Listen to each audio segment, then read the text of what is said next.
આ જે જમીન છે એના પાડોશી છે, ખાસ કરીને તો શું નામ દાદા તમારું? કાળુભાઈ બીજલભાઈ ગોહેલ. કાળુભાઈ બીજલભાઈ ગોહિલ. દાદા કેટલી ઉંમર તમારી? મારી 75 વર્ષ. તો અહીંયા આપણે આ જે ખોડા દાદાનું પરિવાર છે એ તમે અહીંયા કેટલા સમય થઈ લોકોને જોવો છો કે આ જમીન વાવે છે, ખેડે છે, શું સ્થિતિ એમાં કઈ મકાનો કૂવો કઈ તમે શું આ બાબતથી કહેવા માંગો? કહેવા માંગવાનું એવું કે ભાઈ હું મને સાંભળે તેદું ના રહેશે અને હું એ પણ અહીં કો હાંકતો ના વાડીમાં અને અહીં હું 15 વર્ષ આ મારી વાડી છે. અત્યારે ભાગ પડી ગયા ભાઈ ભાગ, 15 વર્ષ અહીં રહ્યો હું. બરાબર બરાબર.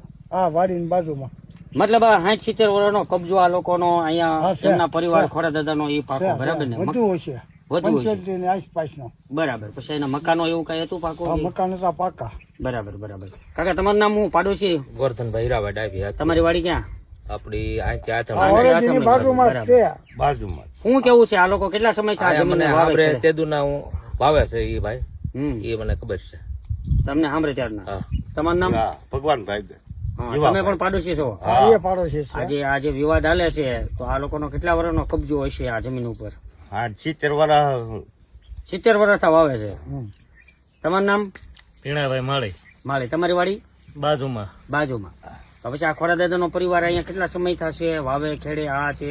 અમારા બાપ દાદા વખત ના અહીંયા છે ને હજી અહીંયા. તો મિત્રો જણાવવાનું કે આ હતા એમના પાડોશીઓ અને એમનું માનવું છે કે છેલ્લા 70 વર્ષથી જે કઈ ખોડા દાદાનો પરિવાર છે એ લોકો આ જમીનને વાવે છે, ખેડે છે અને પોતાના પરિવારનું ગુજરાન ચલાવે છે.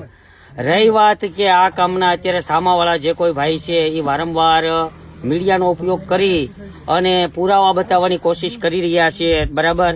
નામદાર કોર્ટના હુકમો બતાવી રહ્યા છે. તો હું પણ આ કેસને સ્ટડી કરી રહ્યો છું, હું પણ એમની બાતમી મેળવી રહ્યો છું.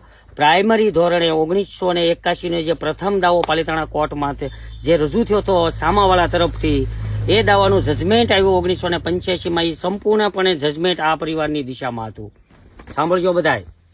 હું તમને જજમેન્ટ સાથે સર્ટિફાઈડ નકલો સાથે ટૂંક સમયમાં હું પણ પ્રેસ કોન્ફરન્સ એક વકીલના નાતે, પીડિત પરિવારના જે વકીલના નાતે હું કરવા જઈ રહ્યો